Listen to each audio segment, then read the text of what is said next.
يا ترى مين اللي فاكر كل تفصيلة عنك؟ مين اللي نفسه يكلمك وتكلمه وخايف؟ مين اللي انت وحشه ومش قادر ان هو ينساك لغاية دلوقتي؟ مين اللي بعد عنك من فترة ولسه انت في دماغه يا برج السرطان؟ لو انت حسيت في كلامي بحاجة لمست قلبك، خليك معانا للآخر حتى لو انت مش برج السرطان. يلا بينا نشوف طاقة عاطفية لشهر فبراير 2026 لمواليد برج السرطان. طاقتك ايه يا حبيبي يا اللي بتسمعني؟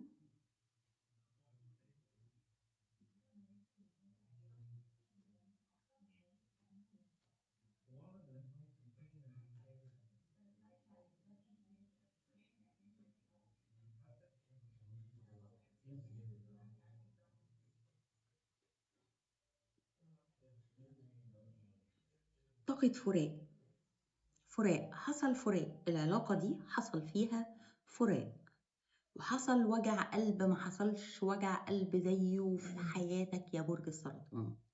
وحصل انتظار بدون أمل، بطاقة تقيلة جدا. البني آدم ده سبب لك وجع، يعني انت ما شفت زي وجع قبل كده في حياتك يا برج السرطان. حاولت تجذب لنفسك السعادة، حاولت تجذبه تاني لحياتك، حاولت انك انت تحلم ان انتوا تتكلموا تاني، ان انتوا تتواصلوا تاني. اللي حصل ان انت كل ده ما بتعملش اي حاجة، لانه سابك جريح وقلبك بينزف. ويعني انا شايفة طاقة حد، يعني حد مفتري جه، آه يعني جه عمل مصيبة ومشي، جه عمل كارثة ومشي. ده اللي انا شايفاه دلوقتي، صح ولا لا؟ قول يا شباب قصتكم في الكومنتات، ايه اللي حاصل ده؟ ايه اللي انا شايفاه ده؟ ده انا شايفة حد، يعني هنشوف دلوقتي عامل ازاي، وهل يستاهل ده؟ هل يستاهل اللي انت عامله في نفسك ده او اللي انت عملته في نفسك ده؟ بيقولك انه بيندم انه كذب عليك. I regret lying to you. حد دلوقتي قاعد بيندم انه كذب عليك، وبيقولك ان هو بيحاول يستخبى او يخبي عنك حقيقته او حقيقة اللي حصل. وبيقولك ان هو عارف انه تعدى حدوده معاك، وبيقولك كمان انه بيحاول يدفن نفسه في الشغل علشان خاطر ينساك. ايه اللي حصل يا برج السرطان؟ ايه اللي حصل؟ والله قلبي بيوجعني، حاسه عايزه ابكي من اللي شايفاه قدامي. حاجه توجع القلب فعلا، صح؟ بيقولك ان اكبر حاجه بنتعلمها في حياتنا ان احنا بنفضل نتعلم لحد ما نموت، لغايه اخر. يعني واضح ان ده كان درس كبير كنت بتتعلمه يا برج السرطان. وبيقولك كمان ان ثقتك في نفسك هي اللي هتجذب لك النجاح. حاول انك انت تحافظ على ثقتك بنفسك يا برج السرطان، وهي دي اللي هتجيب لك النجاح. وهو ده الاهم حاجه، يعني هو ده الشيء اللي انت بتدور عليه. بيقولك إن الموضوع محتاج وقت، خلي الوقت يداوي الجراح. في مكالمة أو رسالة حب هتعرفك كويس قوي مين بيفكر فيك دلوقتي ونفسه يكلمك. expressing love, messages of love, thinking of love. يعني في موضوع كبير عن الحب بيحصل في فبراير، يا بتجيلك مكالمة أو رسالة بتعرفك ايه اللي حصل بالظبط، أو مين اللي عمل كده. انت طبعا عارف مين، فحد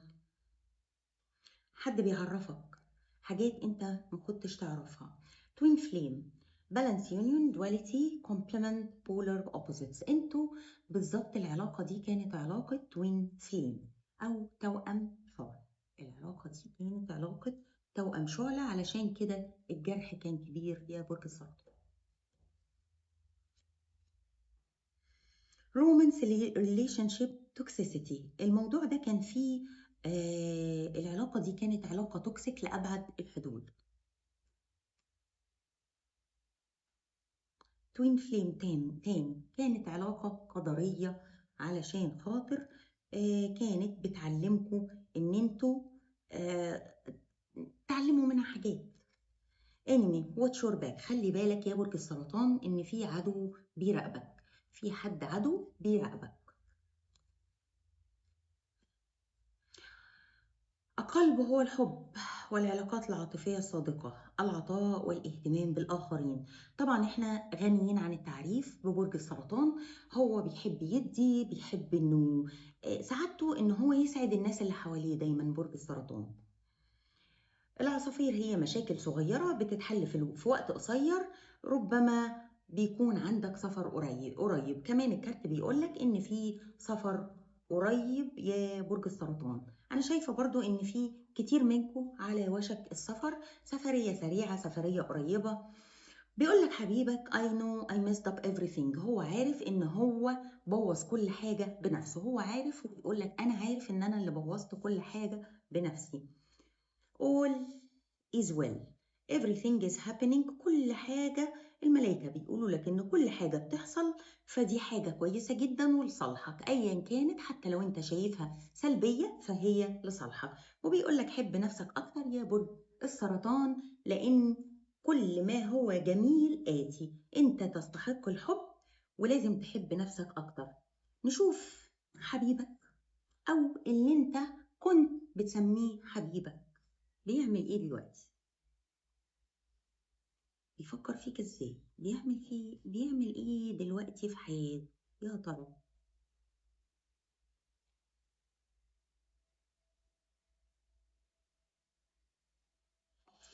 طيب هو حبيبك دلوقتي حاسس بالوحدة، وحدة صعبة صعبة صعبة صعبة. بينام بيحلم بكوابيس، عارف ان هو عمل المصيبة دي، ولحد دلوقتي مهما كانت طال الوقت او اثر، حتى لو كانت من سنين، لحد دلوقتي ذنبك في رقبته يا برج السرطان، وهو عارف انه ضيع حاجة عمره ما هيلاقي زيها تاني. بيقول في عقل باله احنا لو كنا ارتبطنا كانت دي هتكون احلى علاقة في حياتي، لان انا لحد النهاردة بحاول الاقي نفس برج السرطان، نفس الحب بتاعه، نفس كل حاجة حصلت ما بيننا، ما بيني وما بين حد تاني، مش قادر يلاقي، مش قادر يلاقي ده في حد تاني خلاص.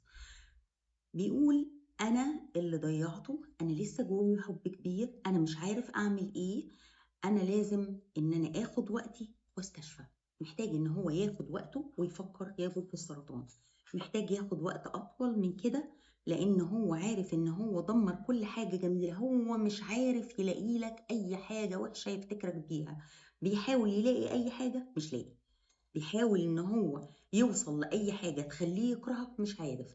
شايفك انك انت يعني انا ما كنتش هلاقي حد يحبني الحب ده زي برج السرطان، انا عمري ما كنت هقابل حد بكل الحاجات دي، الحب اللي انا كان معايا ده انا مش هلاقيه تاني خلاص. بيفكر فيك وبيقول ان السعادة جاية، اليوم ده جاي وهنتقابل تاني.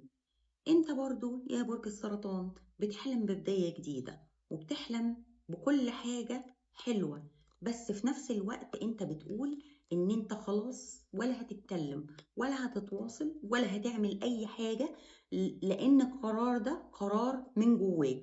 انت عارف كويس قوي ان انت اديت اللي عليك واكتر، عارف كويس قوي ان انت عملت أكتر بكتير من اللي ممكن أي حد في الدنيا يعمله، بدايات جديدة وعملت، نمسح القديم وعملت، نبدأ من أول وجديد وعملت كل حاجة كانت ممكن كنت حد بيرفكت في العلاقة دي، بس للأسف اللي حصل حصل، واللي حصل كان من ناحيته وهو اللي بوظ كل حاجة يا برج السرطان. انت مش عايز حتى تتلفت، مش بتفكر في الموضوع.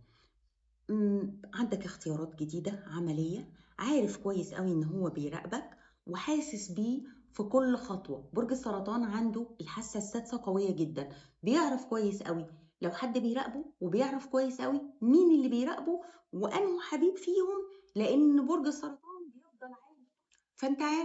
فانت عارف وحاسس بروحه حواليك، حاسس امتى بيفكر فيك، حاسس امتى بيفتكر ايه، حتى بتبقى عارف كويس قوي النهارده كان بيفكر في ايه، والنهارده بيراقبني فين وهيظهر فين وهتشوف اسمه فين وهتعرف هو موجود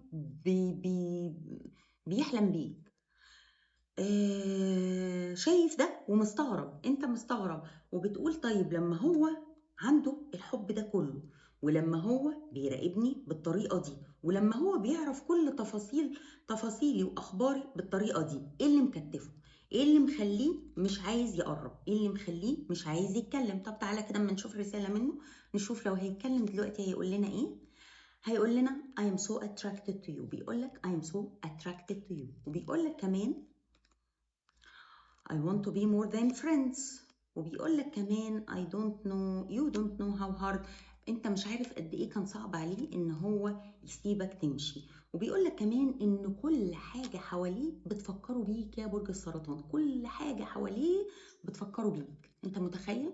انت متخيل يا برج السرطان قد ايه حبيبك بيفكر فيك؟ جولدن ميرور بيقول لك ان النرجسيه لاف بومينج سيلف اب. بيقول لك ان هو هيعمل ايه بقى حبيبك ده؟ هيعمل لك لاف بومينج من النرجسيه بتاعته. هو متخيل ان هو هيظهر وهيعمل لك لاف بومينج، يغرقك كلام حلو هو ده اللي هو بيفكر فيه دلوقتي. بيفكر ان هو يظهر ويبدا ان هو يقول لك كلام حلو كتير، يسمعك اغاني، يقول لك كل حاجه نفسك فيه، مش عارف بس لسه متكتف.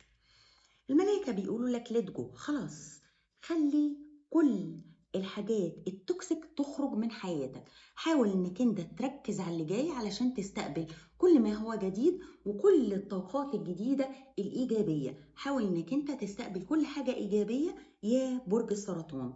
الملائكة بيقولوا لك اعمل كده علشان خاطر تقدر انك انت تستقبل حاجات حلوة جديدة، عشان في حاجات كتيرة وبوزيتيف بيبل surrounding you. يعني في ناس كمان إيجابية حواليك، حاول إنك أنت تديهم اهتمام أكتر. وبيقول لك إن العلاقة دي كانت علاقة كرمية. يعني إيه علاقة كرمية؟ يعني كارما، يعني حد بيحصل له حاجة أو بيعمل حاجة في حد فبترجع له، ولو ما كانش حصل وانت ما عملتش قبل كده حاجة في حد، فتأكد تماما ان حقك راجع لك لان دي علاقة كرمية. وبيقول لك كمان سيلف اندلجنس، حاول انك انت نفسك جميلة جدا، محتاج انك انت تايم تو هيل، محتاج وقت تستشفى فيه، ومحتاج انك انت تشتغل على نفسك اكتر، لان انت تستحق النجاح وتستحق السيلف ابريشيشن، او تستحق انك انت تقدر نفسك اكتر من كده. حاول انك انت ترفع قيمة نفسك وتقدر نفسك اكتر من كده يا برج السرطان. وبيقولوا لك كمان ماسك، بيقول لك ان البني ادم ده كان لابس ماسك، مش هو ده البني ادم اللي انت حبيته او تخيلته، حقيقته حاجة تانية، وكان طول الوقت لابس ماسك يا برج السرطان. البني ادم ده كان طول الوقت لابس ماسك، ما كانش بيوريك حقيقته. انت لو كنت شفت حقيقته يا برج السرطان كنت عرفت قد ايه البني ادم ده ندل وخسيس وما يستاهلش ابدا انك انت تحبه او تزعل عليه الزعل ده كله. كمان بيقولك ان العلاقة دي كانت علاقة قدرية، وان الوقت ده هيثبت لك هيثبت لك مع الوقت، مع مرور الوقت، ان العلاقة دي كانت علاقة قدرية، وقد ايه البني ادم ده كان مش كويس وكان لازم يدخل حياتك علشان مش علشان يوجع قلبك يا حبيبي يا اللي بتوجعني بعد الشر عليكم كلكم، لكن علشان خاطر تتعلم تتعلم التخلي. بيقولك ان هو كسر قلبك، بس هو كمان اتكسر قلبه. بصوا ازاي الكاس مكسور، يعني موضوع يوجع القلب فعلا، مش عارفة، موضوع صعب. طيب ناخد كارت كمان من الملايكة ونشوف. بيقول لك هيلينج هارت، حاول انك انت تداوي قلبك من الاستغلال العاطفي. انت كنت بتتعرض يا برج السرطان لاستغلال عاطفي، لازم تفوق وتعرف كويس قوي ان دي كانت علاقة توكسيك وان ده كان استغلال عاطفي. حبيبك او اللي انت بتقول عليه حبيبك، ما اعتقدش ان انت دلوقتي بتسميه حبيبك انيمور، خلاص يعني.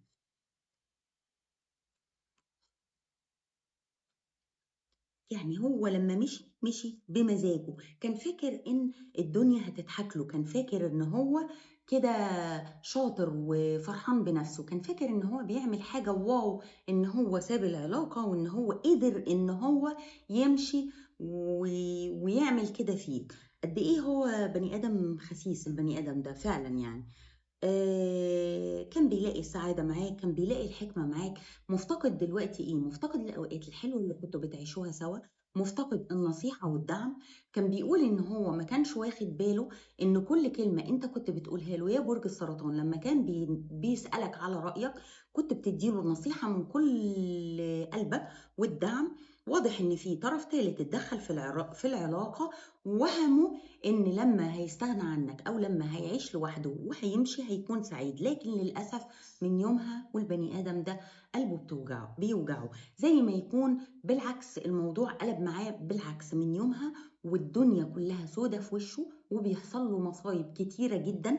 من كتر المصايب اللي بتحصل له ففي كارما وقع عليه جامد جدا، وبيحلم بكوابيس كل ليلة من كتر ما هو بيندم ازاي هو قدر يخدعك بالطريقة دي، وازاي قدر ان هو يعمل كده. انت كل ما بتفتكر الموضوع مش بيعجبك، لان بتحس ان اتضحك عليك، بتحس انك انت قد ايه انت كنت طيب، قد ايه انت يعني كنت بترفض حتى من كتر ما انت ما اكتشفت ان هو كان بني ادم ندل وخسيس. انت ما كنتش بتقدر تعيط، ما كانش فيه يعني، وصلت لمرحلة انك انت بتبقى نفسك تعيط بس بتقول خسارة في الدموع. ده بني ادم يعني ندل وما يستاهلش حتى ان انا آمم، أبكي عليه. قتلت كل حاجة جواك فاضلة يا برج السرطان، ولسه بتقتل فيها كل يوم. كل أمّا بتفتكر حاجة حلوة بتفكّر نَفْسك بالوِحِش قبل الحلو.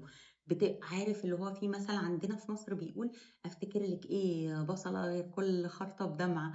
هو ده فعلًا. يعني أنت كل ما بتفتكر حاجة بتلاقيها حاجة سيئة، حاجة وِحشة، فترجع تقول لأ خلاص أنا مش عايز غير يا إما ييجي يتكلم ونتحاسب ونتعاتب، يا إما خلاص أنا مش عايزة أفتح الموضوع ده خالص. والموضوع كله مش بيعجبك وبتحس بحالة قرف، بتحس بحالة زعل، بتحس بحالة أنا مش عارفة. أنت نفسك بتسأل نفسك دلوقتي هو أنا فاتح القراءة دي عليه ليه؟ وليه هو اللي بيطلع لي في القراءة؟ هاقول لك أنا ليه هو اللي بيطلع لك في القراءة، حتى لو كنت أنت معاك دلوقتي حد تاني بيطلع لك علشان هو كمية التفكير اللي بيفكروا فيك، وكمية الزعل، وكمية الندم، وكمية القهر اللي هو مقهوره، وقلبه اللي بيوجعه. هو ده اللي فارض نفسه، مخليه فارض نفسه على القراية النهارده. بيقول لك إن هو بيراجع كل كلمة قلتوها سوا، أو الشات أو الأغاني اللي كنتوا بتسمعوها سوا. بيقول لك أنا حاسس إن أنت خلاص you are leaving me behind، إن أنت خلاص نسيتني ومشيت يا برج السرطان. بيقول لك كمان إنه مش قادر يخلّيك تقرّب منّه، أو مش قادر يقرّبك منّه، وبيقول لك إن الوقت ما كانش مناسب لينا. يعني عنده أعذاره اللي هو بيدّيها لنَفْسه كل شوية، طبعًا كلام فارغ. كل ده كلام فارغ اللي بيقوله ده، والله كل ده كلام فارغ، كل ده كلام فارغ. بيقول لك my life is not as together as it seems. دي الحاجة الوحيدة الحقيقية اللي حصلت لحد دلوقتي، إن حياته مش زي ما هي لمّا كنتم سوا. دي الحاجة الوحيدة الحقيقية، غير كده كله كدب في كدب. ما تشتريش ولا أي حاجة من الكدب ده. بيقول لك إن في عرض خطوبة أو جواز بييجي قريب يا برج السرطان. ما ترجعش وتقول لي من حبيبك ده علشان حبيبك ده توكسيك. أنا ممكن أعمل في نفسي حاجة دلوقتي لو حد بيسمع الكلام ده وبيسمع قد إيه البني آدم ده ندل، ويرجع يسألني يقول لي هو عرض الخطوبة ده من حبيبي ده هيرجع ويرجع هازعل منكم، هازعل والله بجد. يلا بينا هنسأل 3 أسئلة لبرج السرطان ونشوف إجابتهم إيه. يلا بينا. لو أنت لو أنت يا برج السرطان سنجل أو شايف نفسك سنجل في الوقت الحالي، هل في حد جديد بتقابله ولا لأ؟ في لغاية آخر شهر فبراير 2025.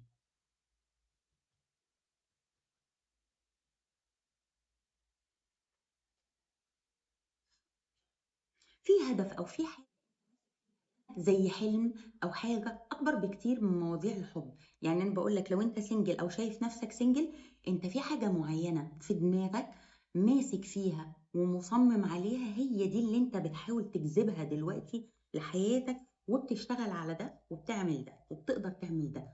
يعني سواء كنت سنجل بتحلم بحد معين حاطه في دماغك، او حاجه معينه، او حد بمواصفات معينه، فانت شغال على ازاي اجذب الحاجه دي لحياتي، وان شاء الله بتقدر تعمل ده يا برج السرطان. طيب السؤال التاني، هل لو انتم مرتبطين هل في رجوع ولا لأ لغاية آخر فبراير 2026؟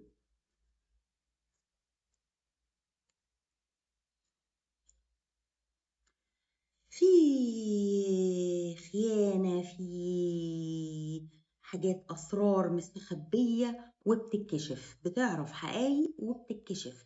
أسرار مستخبية لو انتوا مفترقين، لو انتوا دلوقتي مش مع بعضيكوا في حالة فراق وبتفكر هترجعوا ولا لأ، ففي أسرار مستخبية وبتتكشف من هنا لغاية آخر شهر فبراير يا برج السرطان. طب في رجوع أو مفيش رجوع؟